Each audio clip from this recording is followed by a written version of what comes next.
Hello, night explorers of the Boring Testament. A very warm welcome to an era where the line between devotion and delirium was dangerously thin, where faith could be armor, but also a deadly trap. Today, we're going to light a candle, very carefully, so as not to attract the wrong kind of attention, and enter the dark corridors and interrogation chambers of the Medieval Inquisition. You think getting canceled online for an unpopular opinion is the end of the world? Ah, my dears, prepare to discover what it meant to be truly investigated for non-compliant thoughts, with consequences a bit more permanent than losing followers. Before the first confession is gently extracted in our narrative, or our faith in the clarity of medieval legal processes is shaken a bit, an invitation: leave a like and subscribe. If you also suspect that official stories don't always tell the whole truth, especially here on the Boring Testament, and tell me in the comments where you're joining us from and what time it is in your corner of the world. It's always fascinating to know who's with us on this chilling but calm exploration of the basements of faith's history. All right then, pull your favorite blanket up to your neck, adjust those headphones well, maybe cover your eyes with that sleep mask, and let's set sail together to investigate the mechanisms of one of the most feared and efficient institutions in the art of finding what it wanted to find. Imagine you're a common citizen, an artisan, a peasant, perhaps a little-known merchant, living in a small European town around the 13th or 14th century. Life is already a daily adventure, with its sporadic feudal wars, the ever-present threat of the plague, and the questionable quality of the local beer.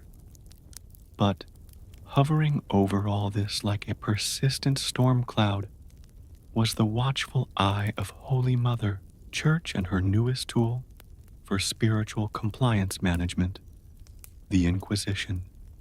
Don't think the inquisitors arrived with sirens and spotlights like a celestial SWAT operation.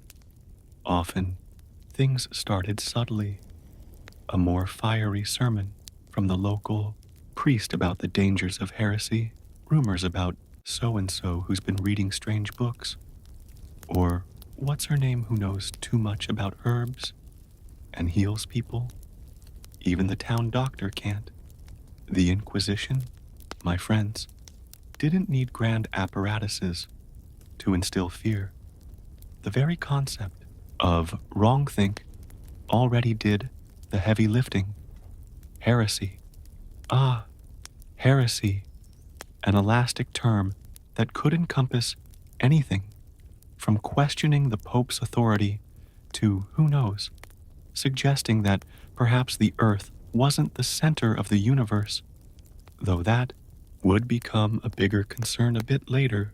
It could mean belonging to an unauthorized religious group, like the Cathars or Waldensians, who had the audacity to want a simpler and less opulent church.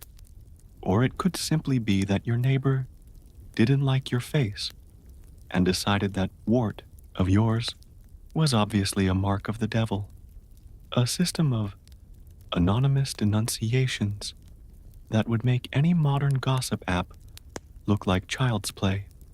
Suddenly, you, who until yesterday were worried if the turnip harvest would be good, received an invitation, the kind you can't refuse, for an informal chat with the representatives of the faith. It wasn't exactly the kind of visit you'd expect with a welcome cake, more like a let's check your spiritual credentials, and we have all the time in the world, and some interesting instruments in case the conversation doesn't flow.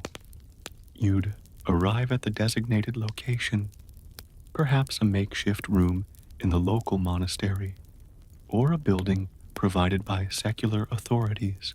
No right to a doctor-lawyer, please, because, well, defense attorneys, for those suspected of conspiring against God, weren't exactly in high demand in the Middle Ages. It was you, a few clerics, with expressions ranging from severe to bored.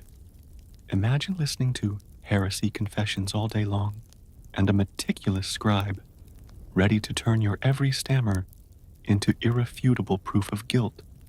The initial questions might seem harmless, almost a spiritual census. Do you believe in the articles of faith? Do you attend Mass? Do you confess regularly? But gradually, the noose tightened. We hear you questioned the tithe. Someone mentioned you have friends who read too much. Explain that statement of yours about the nature of angels during the harvest festival, after your 5th tankard of wine. Every answer was weighed, analyzed, compared with the Inquisitor's manual. It was like a medieval lie detector. Only the polygraph was your own conscience and the fear of burning at the stake. The tragic irony, which we observe from the comfort of our century, is that the search for divine truth and the salvation of souls was often paved with the destruction of logic, basic justice, and the very humanity of the accused. The system was designed not so much to discover the truth, but to confirm a pre-existing suspicion. A denunciation, a rumor was enough, and the inquisitorial machine, with its bureaucratic efficiency and unwavering conviction, would begin to grind. And the evil the Inquisition aimed to combat, heresy, doubt, deviation from faith, was often eclipsed by the evil it generated itself: institutionalized terror, the persecution of difference, the breakdown of community ties through mistrust. This was just your first encounter, the antechamber to what could become a long and painful process of purification, a process where your soul could be saved, even if your body, well, let's just say the body had a less optimistic prognosis. But the more persuasive details of this process, and so, dear night explorers, our suspected heretic, that common citizen who perhaps merely expressed an unconventional opinion or read the wrong pamphlet, leaves the antechamber of the Inquisition. The initial conversation with the stern-eyed clerics didn't yield the desired clarification. The answers weren't satisfactory. The evidence, those anonymous whispers and convenient rumors, was deemed strong. The encounter with the Holy Inquisition was about to become a bit more intimate and painfully unforgettable. It's time to enter the chamber where doubts were dispelled and confessions, like bad wine, were vigorously extracted. Don't expect a cozy office with comfortable armchairs and an offer of tea to calm the nerves. The Inquisition's interrogation room, often located in the basements of monasteries, castles, or episcopal buildings, had a more functional decor: damp stone walls, dim light, perhaps a flickering torch to create the right atmosphere, and a collection of instruments that would make a skilled carpenter feel a mix of technical admiration and existential dread. These were the tools for in-depth dialogue, intended to help the accused find their way back to the truth, or at least to the version of the truth the inquisitors wanted to hear. There, before you, would be the inquisitors again, perhaps accompanied by a notary to record every groan and word, especially words that sounded like a confession, and, ironically, sometimes a doctor. The doctor's function? Noble, in theory, to ensure the accused didn't die before confessing. After all, a confession extracted from a corpse didn't carry the same legal or theological weight. A dedicated professional, ensuring you suffered as much as possible within the limits of temporary survival, so as not to spoil the grand finale at the stake with a premature and, frankly, anticlimactic death. The logic behind torture, for the medieval mind imbued with religious fervor, was curiously twisted. It was believed that physical pain could purify the soul, or that the demon possessing the heretic, because, of course, all doubt or deviation was the work of the evil one, would only yield and allow a confession under extreme duress. In some cases, torture was even seen as an act of mercy. Yes, you heard right. By forcing a confession, even if false, the inquisitor would be saving the heretic's soul from eternal fire, offering them a chance to reconcile with the church before being conveniently sent to the earthly pyre, a logic that for us, in the calm of this night, seems a Gordian knot of sadism and pious self-deception. Methods varied in creativity and effectiveness. We had the rack, or chevalet, where your limbs were stretched by ropes and pulleys until your joints dislocated with cracks that echoed through the chamber, an excellent stretching exercise for muscles and ligaments you didn't even know could go that far. The results were memorable and rarely included an improvement in your flexibility. For yoga classes that would never exist, there was the wheel, where you were tied to a large cartwheel and your limbs were broken with iron bars before being left for a slow and agonizing death, or perhaps hoisted up so the birds could enjoy the view and a snack. Public entertainment with high educational value on the consequences of thinking outside the box. Water torture was another favorite. You were immobilized, often with a funnel in your mouth, and forced to swallow industrial quantities of water, simulating a slow and desperate drowning. Or in the drip-by-drip variation, a single drop of cold water would fall rhythmically on your forehead for hours or days, until sanity began to dissolve along with your resistance. Simple, cheap, and terribly effective at breaking the spirit. And let's not forget the Spanish boots, or their local variants. Devices that gradually crushed the feet and legs, or the various pointed and cutting instruments used to encourage cooperation. Each region, each inquisitor, seemed to have their specialties and their best sellers in the catalog of horrors. Under such persuasive arguments, the truth, as one might expect, became surprisingly malleable. Suddenly, you'd remember participating in Sabbaths with demons in forests you'd never visited, reading books whose titles you could barely pronounce, or teaching heretical doctrines to your cat. Confessions flowed, often detailed and vivid, dictated more by the desire to stop the pain than by any attachment to reality.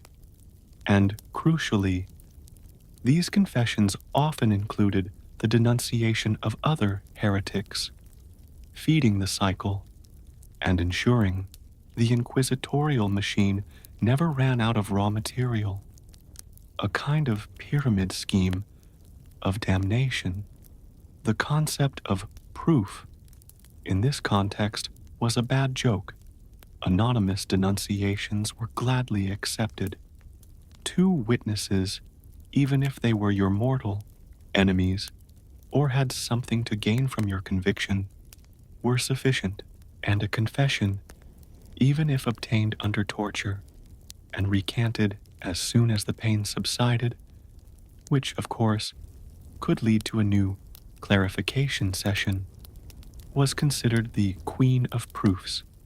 You had no right to an attorney, didn't know who accused you, and any attempt to defend yourself logically could be interpreted as demonic cunning. The calm revulsion we feel today, contemplating this system, is not just for the physical brutality, but for the perversion of justice, for the way the pursuit of purity of faith was transformed into an instrument of terror and control. The dark irony is that clergymen, men dedicated to a God of love and mercy, presided over or ordered these acts in his name. Were they sadists? Fervent believers convinced they were saving souls through suffering, or bureaucrats following orders in a larger, more sinister machine? Perhaps an uncomfortable mixture of all of these. The fact is, once in the clutches of the Inquisition, emerging unscathed, or with your integrity, physical and mental, intact, was a miracle few achieved. And what happened when the persuasion ended and the truth was finally clarified? The public spectacle of the auto da fe awaits us with its processions of penitents and the sealed fate of the condemned. After the damp walls of the interrogation chamber had witnessed confessions extracted under the weight of persuasive arguments and truth, that ever so malleable entity had been duly recorded by the Inquisition's notary, the process didn't end in silence. Quite the contrary. It was time for the grand theater of faith and fear, the public spectacle known as the auto da fe, a name that sounds almost poetic, act of faith, but whose reality was a calculated display of power and a grim warning to anyone who dared to think outside the ecclesiastical playbook. Imagine the scene: night explorers of the boring testament, a designated day, often a Sunday, or a religious holiday, to ensure maximum attendance. The main town square, or a specially prepared location, was transformed into a stage, not for a cheerful play or a knight's tournament, but for a solemn and, for many, terrifying ritual. The purpose, multiple, of course, to edify the faithful with a demonstration of the Church's justice, to publicly humiliate heretics and sinners, and perhaps most importantly, to solidify the power of the Inquisition and orthodoxy, showing in practice the consequences of straying from the straight and narrow path. It was the medieval Big Brother meets amateur talent hour, but with bonfires instead of gongs. The day began with a procession, a long, slow march of the penitents, those who had confessed their sins, repented, or at least said they had repented, and received some form of punishment other than immediate death, and the impenitent or relapsed, those for whom the prognosis was considerably less sunny.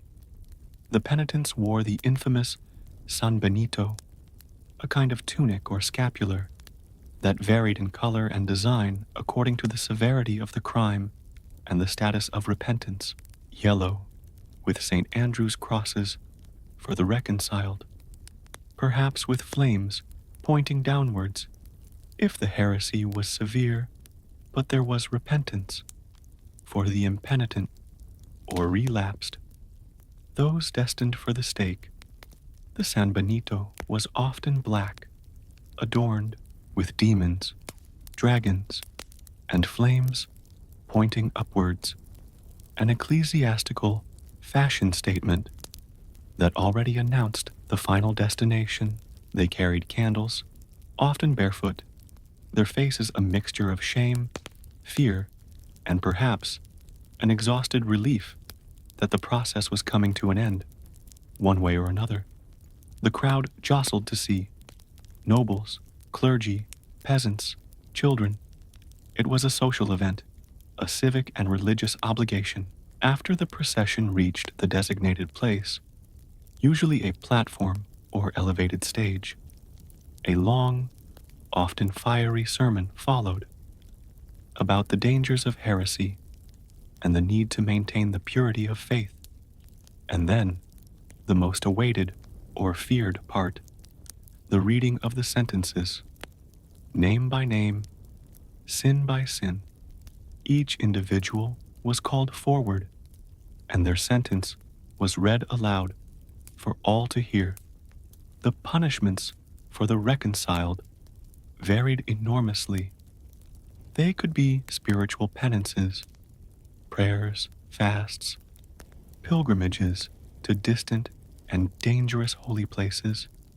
They could be public humiliations, like being flogged through the city streets. It could be the confiscation of all property, a very convenient measure that helped finance the Inquisition's operations and enrich ecclesiastical and secular coffers. Or it could be imprisonment. An inquisitorial prison wasn't exactly a retreat with 3 daily meals and sunbathing. Often, it was a slow death sentence in unsanitary dungeons, where oblivion was the most constant companion. The irony is that, to save the soul, the individual's earthly life was often completely destroyed. But what about those whose souls were considered irretrievable? The stubborn heretics who refused to abjure their beliefs, or those who, having repented once, erred again, the relapsed. For these, the Church, in its infinite and declared mercy, had an ingenious solution to keep its hands clean of blood. It didn't condemn them to death directly. Oh no, that would be improper for an institution dedicated to divine love.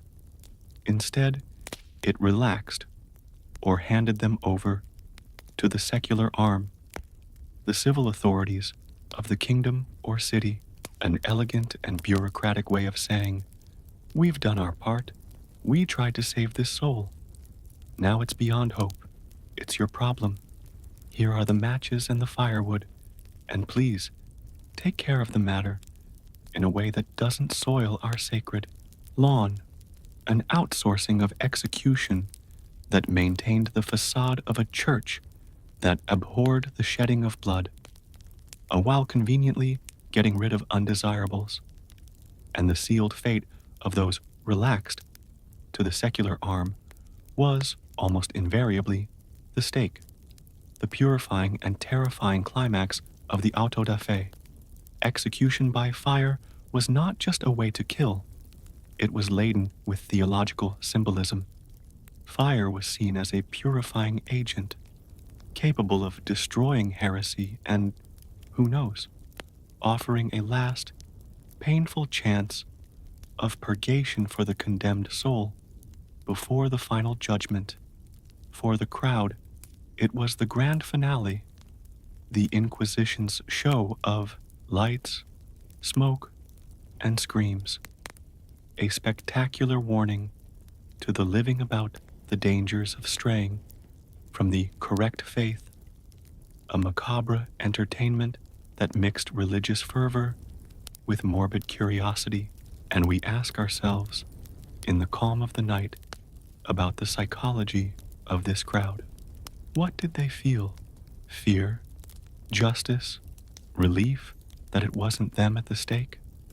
Or a dark pleasure in the spectacle of others' pain, all sanctified by the Church's authority. The calm revulsion we feel today, contemplating these autos da fe, is not just for the cruelty of the executions, but for the way faith, hope, and the search for God were transformed into an apparatus of terror, a public spectacle of humiliation and death, all in the name of a supposed doctrinal unity.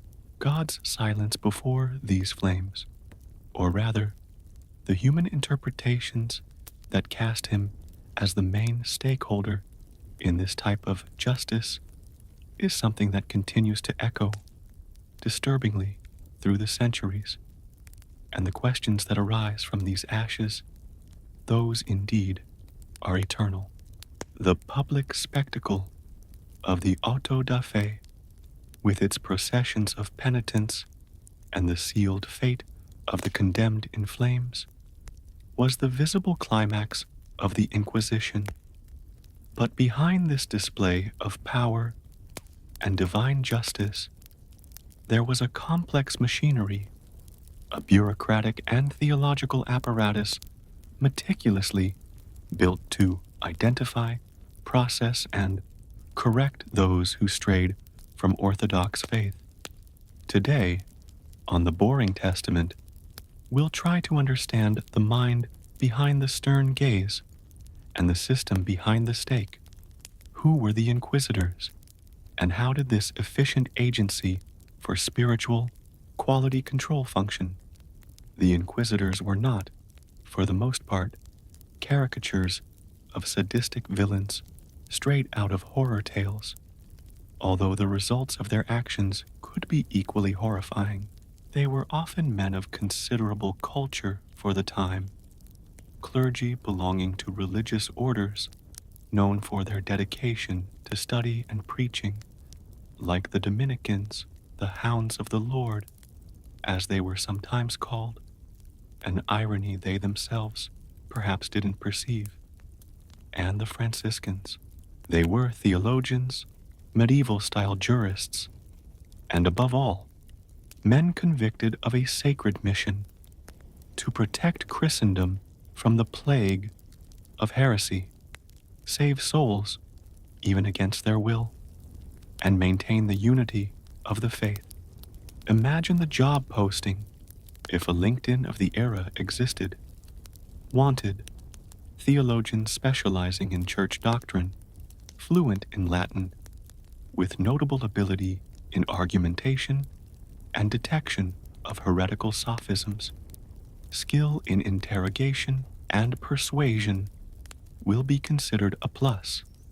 Resilience to unsanitary environments and human laments. Desirable, unshakable faith in one's own righteousness. Mandatory. Benefits. Salvation of Christendom and a guaranteed front row seat at the Last Judgment, possibly as prosecutor. To assist these professionals of the faith in their arduous task, manuals emerged. Yes, manuals on how to be an efficient inquisitor.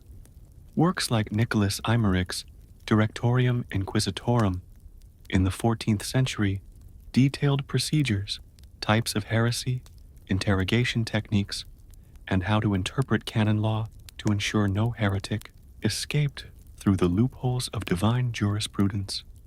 Because, to eradicate the disease of heresy with surgical precision, method, organization, forms, perhaps not in triplicate, but certainly on well-guarded parchments, and of course, a filing system were needed, so as not to lose any juicy confession or accomplice's name. The bureaucracy of terror, in its most organized and ecclesiastically approved form.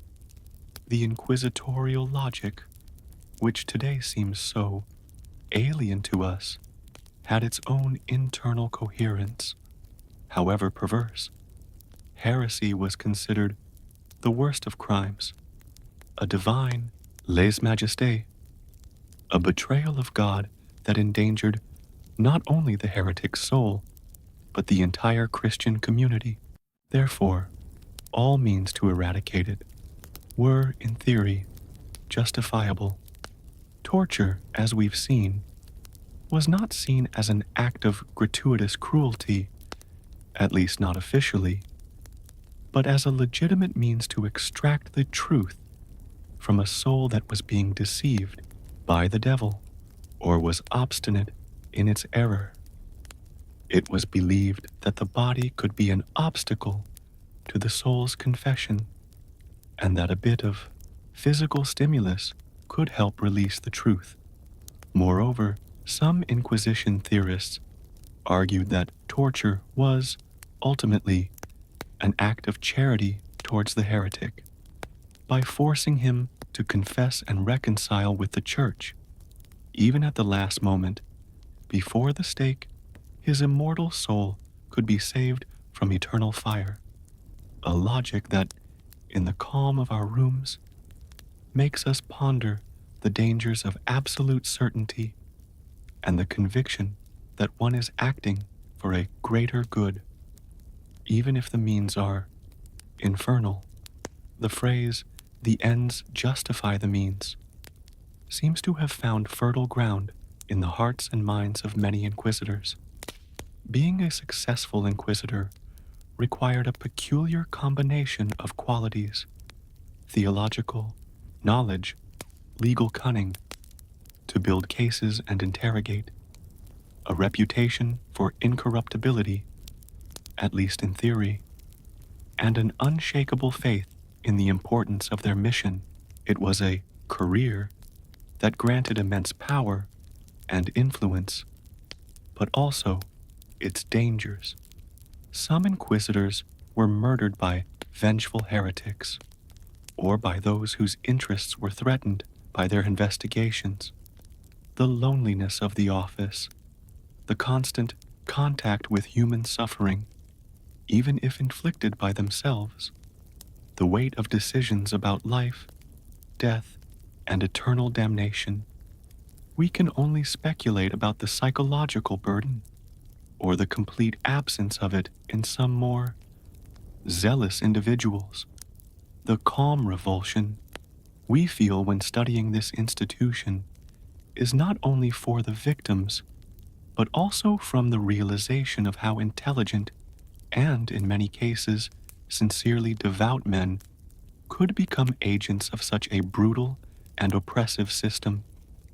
It's a grim reminder of the human capacity to rationalize cruelty in the name of an ideal, the ease with which orthodoxy transforms into tyranny, and how the dehumanization of the other, the heretic, the deviant, opens the door to the darkest cellars of our own nature.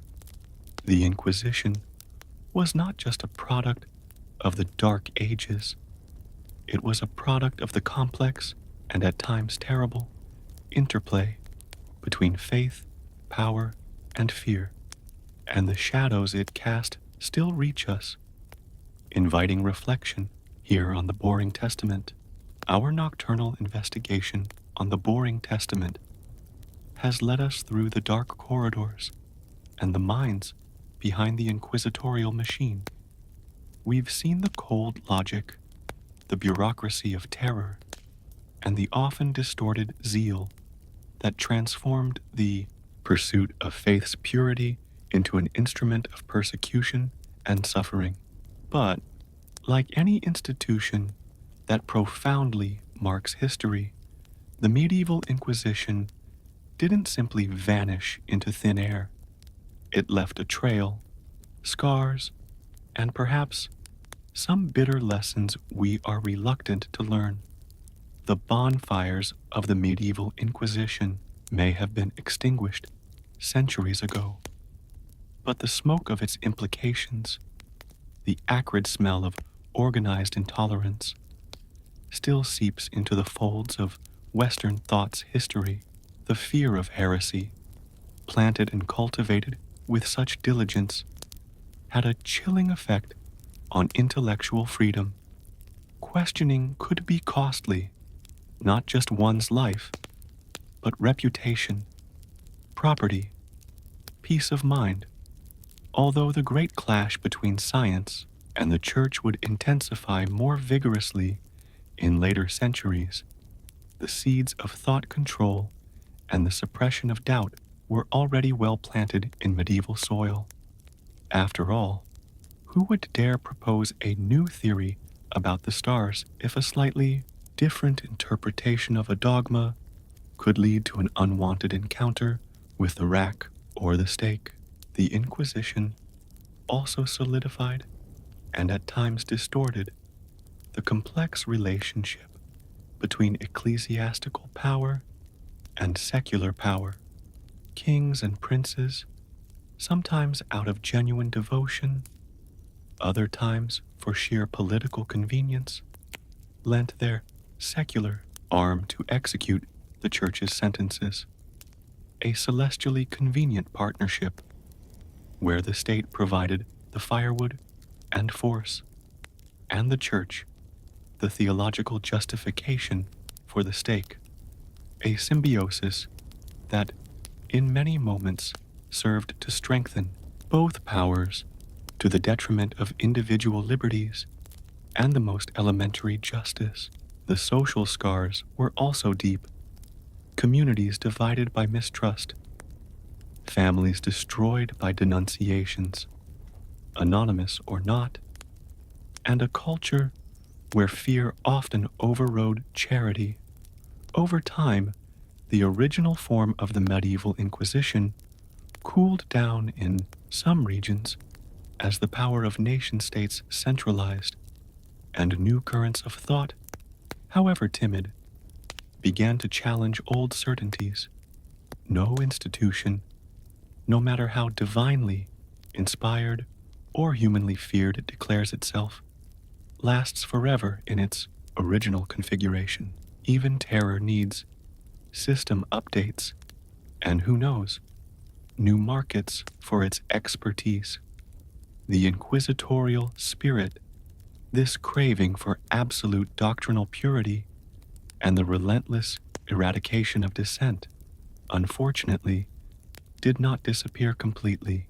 It metamorphosed, resurfacing with new guises and focuses in other times and places, like the notorious Spanish or Roman Inquisitions, each with its own terrible peculiarities. But that's another story, for other dark nights. And here we are, night explorers, at the end of this journey through the shadows of faith. What have we really learned by stirring these ancient ashes? Perhaps the most uncomfortable realization is that faith, when divorced from compassion, humility, and respect for individual conscience, and when imbued with absolute power and the unshakable certainty of possessing the sole truth, can transform into one of the most dangerous and destructive forces known to humanity. The questions that echo from the torture chambers and the squares of the autos da fe still haunt us. How could the pursuit of unity and divine truth justify so much systematic cruelty, so much institutionalized injustice? Where was mercy, love for one's neighbor, precepts so central to Christianity, amidst the screams of the tormented and the crackling of the heretics, pyres? The calm revulsion we feel is not necessarily against faith itself, but against its appropriation by systems of power that use it to oppress, control, and silence. The uncomfortable truth is that evil often does not present itself with horns and a trident, but with pious robes, sophisticated theological arguments, procedure manuals, and the unshakable and terrifying certainty of doing the greater good, even if it means crushing the individual. Perhaps the greatest heresy, in the end, is not honest doubt or divergent thought, but rather the blind certainty that refuses to look at its own shadows, the faith that becomes an instrument of exclusion and condemnation instead of a path to understanding and compassion. The history of the Medieval Inquisition is a grim and perennial reminder of the dangers of intolerance, fanaticism, and the abuse of power committed in the name of any ideology, be it religious or secular. The ashes of those bonfires may have cooled long, long ago, but the questions they raise about human nature, about the thin line between conviction and cruelty, about individual responsibility in the face of oppressive systems, these continue to burn in our curious minds.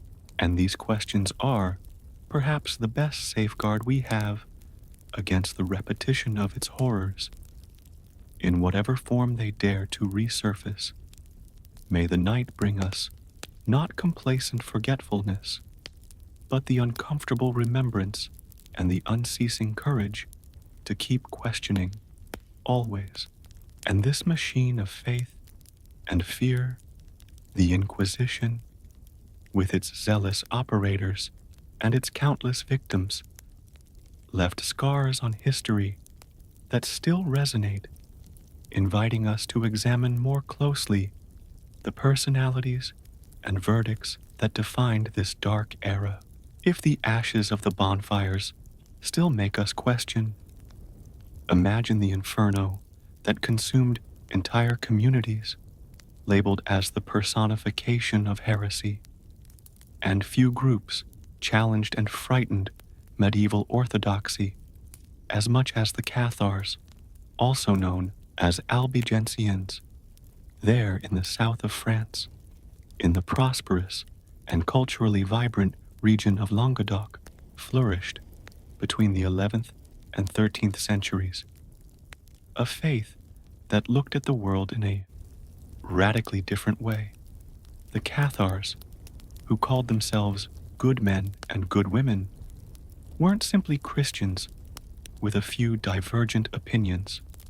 They proposed an almost Manichaean dualism.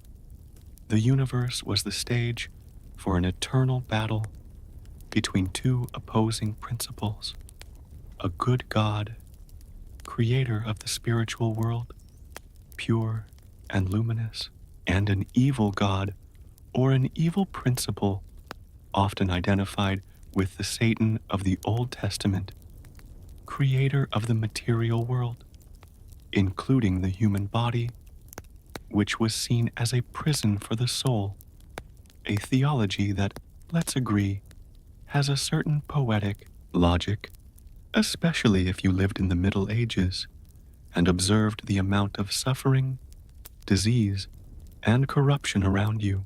This fallen world cannot be the work of a purely good God, they seemed to whisper.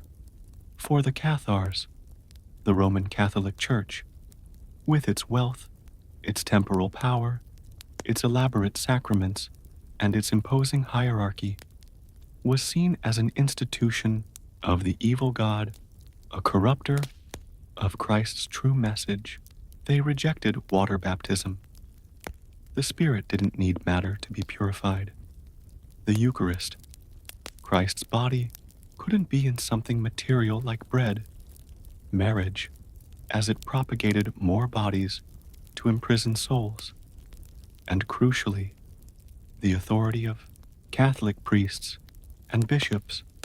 Their community was divided into two groups: the believers, credente, the majority, who lived relatively normal lives but adhered to the doctrine, and the perfecti, or parfait, an ascetic elite of men and women who led a life of extreme rigor, poverty, vegetarianism, as all flesh was the fruit of procreation, the work of the evil God, and chastity. They were the true ministers, those who could administer the only truly important sacrament, the consolamentum, a kind of spiritual baptism that, usually received near death, would free the soul from the prison of the body and the cycle of reincarnations. Yes, reincarnation in medieval Europe, a concept that, to the Church of Rome, sounded as alien as a Viking asking for afternoon tea. They were, in essence, the radical spiritual minimalists of the time, seeking a detached faith without the pomp, circumstance, and fundamentally without the vast landholdings and political power of the official church. A heresy? By Rome's standards, an existential threat, an alternative faith gaining fervent adherents, especially among the nobility and educated classes of Languedoc, with fewer tithes flowing into the church's coffers and more questions about the morality and wealth of the clergy. Red alert in the medieval Vatican. This wasn't going to stand. The church's initial response was preaching. Monks and papal legates were sent to debate with the Cathars to try to bring them back to the Orthodox flock. Saint Dominic, founder of the Dominican order, who would later become the main operators of the Inquisition, dedicated years to this task. But the Cathars were skilled debaters, and their criticisms of the church's corruption and luxury resonated in many hearts. Theological persuasion wasn't working as expected, and when conversation doesn't solve things and the interests of such a powerful institution are threatened, what happens? Well, history teaches us that the next step usually involves fewer arguments and more steel. In 1209, Pope Innocent III, tired of Cathar stubbornness and the apparent complacency of the local nobles who protected them, called the Albigensian Crusade a holy war on Christian soil, because, apparently, to save souls from heresy, the church sometimes thought a good massacre paved the way and facilitated dialogue. The brutality of the crusade was legendary. The siege and massacre of Béziers are an infamous example. When asked how to distinguish Catholics from Cathar heretics in the city, the papal legate Arnaud Amaury supposedly uttered the famous and terrible phrase, "Kill them all, God will know his own." Whether the phrase is apocryphal or not, the result was the same. Thousands of men, women, and children slaughtered. A demonstration that purity of faith could be defended with impure savagery. After decades of war, which devastated Languedoc and decimated much of the local nobility that supported the Cathars, Cathar military resistance was crushed, but the belief persisted, now underground. And that's where the Inquisition, already formalized and with its methods in development, enters the scene with full force to clean up pockets of resistance, identify hidden heretics, and ensure the true faith would no longer be contaminated. Imagine now, night explorer, that you are a simple peasant or artisan in 13th century Languedoc, trying to rebuild your life after the Crusade's devastation. A spiteful neighbor, a misinterpreted word, the mere suspicion that you sheltered a fugitive perfect, or didn't show enough enthusiasm for the victorious orthodoxy, and there you were, in the Inquisition's sights. Did your grandmother teach you a prayer in Occitan, the local language, instead of Latin? Did you question why the new priest, imposed by the northern conquerors, seemed more interested in your chickens than your soul? Congratulations, you've just won a detailed interrogation with an expert in detecting subtle odors of heresy. The fortress of Montségur, atop a rocky mountain, became the last great bastion of Cathar resistance. After a long and brutal siege in 1244, the defenders surrendered. More than 200 perfects, men and women who refused to abjure their faith, calmly marched to an immense bonfire prepared for them at the foot of the mountain, a collective auto-da-fe, a ritualistic mass suicide, or a defiant martyrdom, depending on your perspective. A tragic and spectacular end, which echoed as a final warning. Don't mess with the official faith, and if you do, the church has plenty of firewood and a patience that, as we've seen, has well-defined limits. The calm revulsion we feel today, revisiting the saga of the Cathars, is not just for the violence of the repression, but for the destruction of a vibrant culture, of an alternative interpretation of Christianity that, however heretical by the standards of the time, represented a genuine search for spirituality and purity.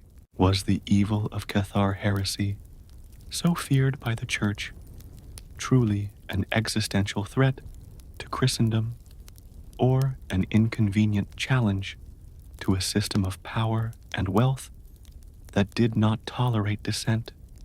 The flames of Montségur may have consumed the bodies of the last perfects, but the questions their faith and persecution raise, those still burn in our conscience. The ashes of the Cathars in Montségur were still lingering in the air of history when the Inquisition, that efficient agency of spiritual conformity, was already setting its sights on other hotbeds of unauthorized religious enthusiasm. If the dualistic faith of the Cathars, with its view of a malevolent, material world, lit bonfires throughout Languedoc, they were not the only ones to discover that, in the Middle Ages, having an alternative interpretation of Christian life, or seeking a more direct connection with the divine, could be a high-risk activity with few insurance policies against orthodox zeal. Today, on the Boring Testament, we will illuminate some of these other deviants. Let's begin with the Waldensians. Their story begins almost exemplarily. Peter Waldo, a wealthy merchant from Lyon in the 12th century, decided, after a spiritual crisis, to take Jesus' words about poverty seriously. He donated his possessions, commissioned a translation of the Bible into the local language, Provençal, and began preaching in the streets, emphasizing the importance of apostolic poverty and direct access to Scripture for all. His followers, the poor of Lyon, soon spread, living simply and preaching the gospel as they understood it. It seems like the beginning of a beautiful movement of spiritual renewal, doesn't it? A return to the roots of early Christianity. But for the ecclesiastical hierarchy of the time, this initiative had some little problems. First, lay preaching. Waldo and his followers were not ordained clergy. Who gave them the authority to interpret and teach the Scriptures? And worse, in the vernacular, accessible to anyone who could read or even listen. This threatened the Church's monopoly on the interpretation of the divine word. Second, the emphasis on poverty, while poverty was a monastic ideal, seeing it preached as a path for everyone, and the implicit and sometimes explicit criticism of the Church's wealth and temporal power, did not sit well at all, apparently suggesting that the Church might be a little too attached to its vast domains and full coffers, was not the kind of constructive feedback the papacy and bishops appreciated. The result? Excommunication, and over time, classification as heretics and the consequent persecution by the Inquisition. The irony here is palpable. A movement that sought to imitate the life of Christ and the apostles ended up being hunted as an enemy of the faith. But the Waldensians, with impressive resilience, survived centuries of persecution in the Alpine valleys, a testament to the tenacity of faith, or stubbornness. While the Waldensians challenged the structure with their radical poverty and unauthorized preaching, other groups, especially women, sought a devout life in a more communal and autonomous way. The Beguines, emerging around the 12th and 13th centuries, mainly in the Low Countries, Germany, and northern France. The Beguines were laywomen who lived together in beguinages, self-sustaining communities. They did not take perpetual monastic vows, dedicated themselves to prayer, manual labor, such as weaving or caring for the sick, and often to a deep mystical and contemplative life. Beghards were their male counterparts, although less numerous and organized. At first glance, a model of piety and charity. But to some more suspicious ecclesiastical eyes, this autonomy was suspicious. Women living together, managing their own lives and finances, dedicated to God and community work without the direct supervision of a husband, father, or traditional male monastic order. This sounded dangerously independent, and the emphasis on personal mystical experience, on seeking a direct union with God without the mandatory mediation of the Church and its sacraments, also raised eyebrows. The line between profound mysticism and heresy for the Inquisition was often thin and depended heavily on who was interpreting and on how influential or problematic the mystic in question became. Marguerite Porret, a French Béguin, is a tragic example. Her book, The Mirror of Simple Souls, which described the soul's journey towards union with God and a state where certain external laws and virtues became irrelevant, was deemed heretical. She refused to recant her ideas and was burned at the stake in Paris in 1310, a brutal lesson about the dangers of a feminine spirituality considered too free, or that dared to transcend the Church's control structures. The calm revulsion we feel when examining these cases is the realization of how a genuine search for a deeper or more authentic spiritual life could be quickly labeled and crushed if it didn't fit perfectly into the molds approved by orthodoxy. The Inquisition didn't just hunt down large rival theological systems like Catharism. It also deeply distrusted any form of popular piety, individual mysticism, or lay organization that flourished outside its direct control. The fear of autonomous thought and faith, even when expressed within a Christian framework, seems to have been a powerful driving force. Thus, the evil to be combated by the Inquisition expanded beyond explicit doctrinal heresy. It also included the danger of individual interpretation of Scripture, unauthorized preaching, autonomous religious life, especially for women, and any expression of faith that seemed to minimize the need for the mediation and authority of the hierarchical church. In the great theater of medieval faith, it seems there was a very specific script to be followed, and any improvisation or alternative interpretation risked having its curtain closed with fire and brimstone. And the questions that remain for our nocturnal reflection are: who defined the boundaries of acceptable piety, and why was diversity in the search for the divine viewed with such suspicion and repressed with such violence? If the Inquisition already eyed autonomous faiths like that of the Beguines or the unauthorized preaching of the Waldensians with deep suspicion, imagine, night explorers of the boring testament, what it would think of those individuals accused of making it hail out of sheer malice, souring the neighbor's milk with a simple glance, or worse still, of participating in nocturnal parties with the devil himself.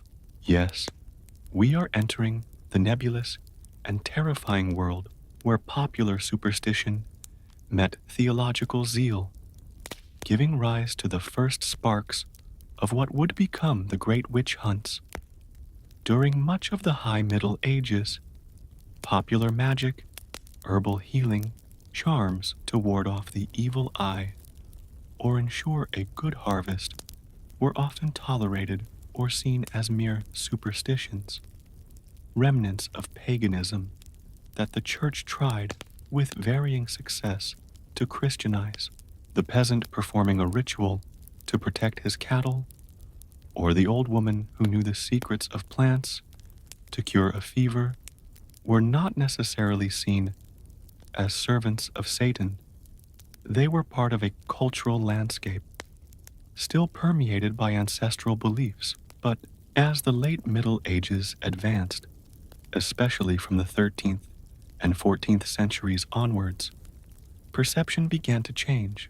Theologians and inquisitors, increasingly concerned with the purity of faith and the omnipresence of the demonic threat, began to see in these practices no longer superstitious ignorance, but evidence of a diabolical conspiracy, an explicit pact with the forces of evil to subvert divine order and Christendom.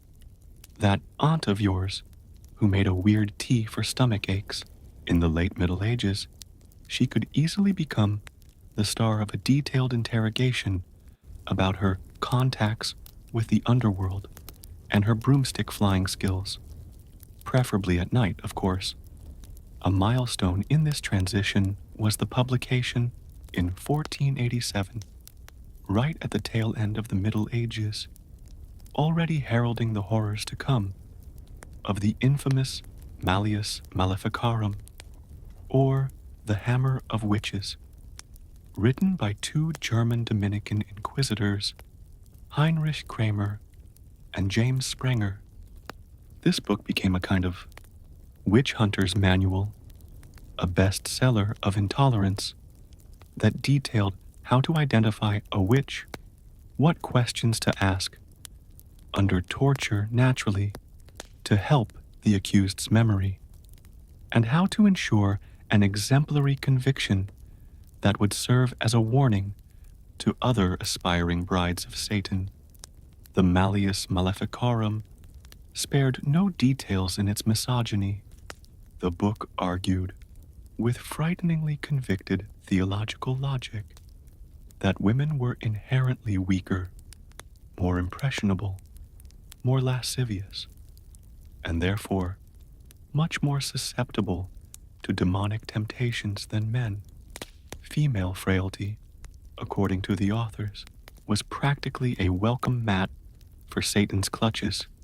Convenient, wasn't it? A theological justification for a persecution that would predominantly target the female sex. and who were the witches starring in the inquisitors' nightmares and the village rumors, the profile varied, but certain patterns emerged.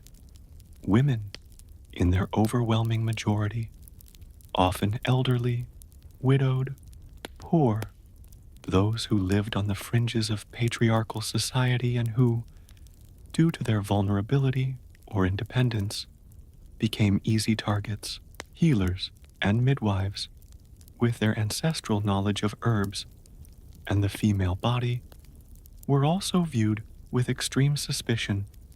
After all, if a child was stillborn or an illness had no divine cure, it was much easier to blame the malevolent intervention of a witch than the lack of basic sanitation or the limits of contemporary medicine. And of course, any woman who was simply eccentric, had a cat that was a bit too independent, or didn't fit the mold of the submissive wife and mother, risked being labeled. If you were a woman, had knowledge of medicinal plants, lived alone, and perhaps didn't attend Mass with the expected fervor, your neighbors would already start looking sideways at your vegetable garden, searching for suspiciously shaped mandrakes or signs of nocturnal pacts. The accusations were a catalog of terrors and fantasies. Maleficium, that is, causing harm to people, animals, or crops through magic. The explicit pact with the devil, often sealed with an infamous kiss or a secret mark on the body, any mole, scar, or wart served as irrefutable proof for a determined inquisitor.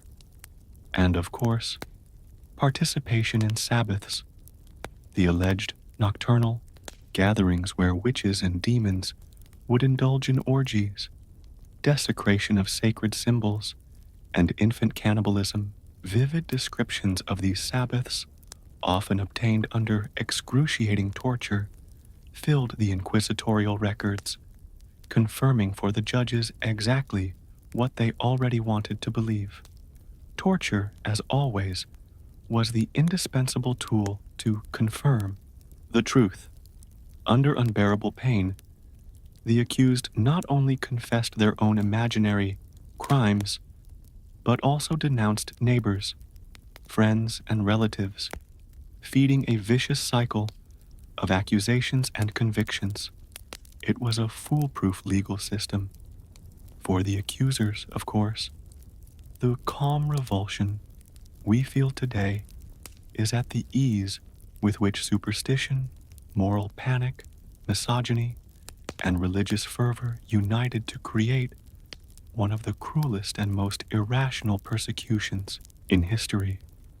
The fear of the unknown, the need to find scapegoats for life's misfortunes, plagues, famine, storms, and the systematic demonization of the feminine and popular knowledge, all converged to create the fertile ground where witch hunts took deep root, and the Medieval Inquisition, with its structure already established for hunting heretics, adapted with frightening efficiency to include this new category of enemies of the faith.